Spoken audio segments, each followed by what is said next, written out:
कुशीनगर का नाम लेते ही भगवान बुद्ध की वह मुस्कुराहट भरी दिव्य मूर्ति आंखों के सामने तैरने लगती है। कुशीनगर में बुद्ध की महापरिनिर्वाण मुद्रा में यह मूर्ति है जो पत्थर की बनी है। इसे 5वीं सदी के एक बौद्ध भिक्षु ने यहाँ स्थापित कराया था। यहाँ पुरातत्व खुदाई के दौरान गौतम बुद्ध की 6.10 मीटर लंबी विशाल प्रतिमा निकाली गई थी। चुनार के बलुआ पत्थर को काटकर बनाई गई यह प्रतिमा 5वीं शताब्दी की बताई जाती है। मूर्ति में दाहिने हाथ पर सिर टिका है, सिर पश्चिम दिशा में है और वे पूर्व दिशा में देखते हुए, पर दोनों आंखें बंद है। चेहरे पर शांत भाव और दोनों होंठ एक दूसरे से सटे, साथ ही मुस्कान है। कान लंबे व बाल घुंघराले और शरीर पर चीवर है। बायां हाथ शरीर पर टिका है। भगवान बुद्ध को 80 वर्ष की अवस्था में वर्तमान कुशीनगर में महापरिनिर्वाण की प्राप्ति हुई थी और वे जन्म मृत्यु के बंधन से मुक्त हुए थे। 7वीं सदी में इस मूर्ति को ह्वेनसांग ने देखा और लिखा कि कुशीनगर में ईंटों से बना एक विहार है। इसके भीतर भगवान बुद्ध की महापरिनिर्वाण मुद्रा में मूर्ति है।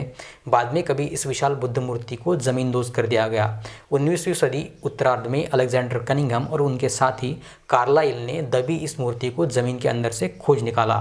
आज के कुशीनगर की पहचान प्राचीन मल्ल गणराज्य की राजधानी कुशीनारा से होती है, जो ईसा पूर्व 6ठी से 4वीं शताब्दी के 16 महाजनपदों में से एक था। यह क्षेत्र मौर्य, शुंग, कुषाण, गुप्त, हर्षवर्धन और पालों के राज्यों का हिस्सा बन गया। माना जाता है कि कुशीनारा कम से कम 12वीं शताब्दी तक बसा हुआ था। कुशीनगर में पहली खुदाई अलेक्जेंडर कनिंघम और कार्लाइल ने 1876 में की और मुख्य स्तूप और 6 मीटर लंबी बुद्ध की मूर्ति का पता लगाया था। कुशीनगर भारत के उन कुछ स्थानों में से एक है जहां बुद्ध को विशेष रूप से चित्रित किया गया है।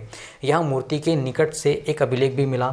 अभिलेख में लिखा है कि भिक्खु हरिबल ने महापरिनिर्वाण मुद्रा में यह बुद्ध की मूर्ति स्थापित कराई थी।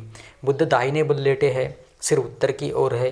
ह्वेनसांग के ज़माने में भी बुद्ध का सिर उत्तर की ओर था। सिर दाहिने हाथ पर है, मुंह पश्चिम की ओर है। पश्चिम सूर्यास्त की दिशा है। पश्चिम की यह दिशा महापरिनिर्वाण का द्योतक भी है।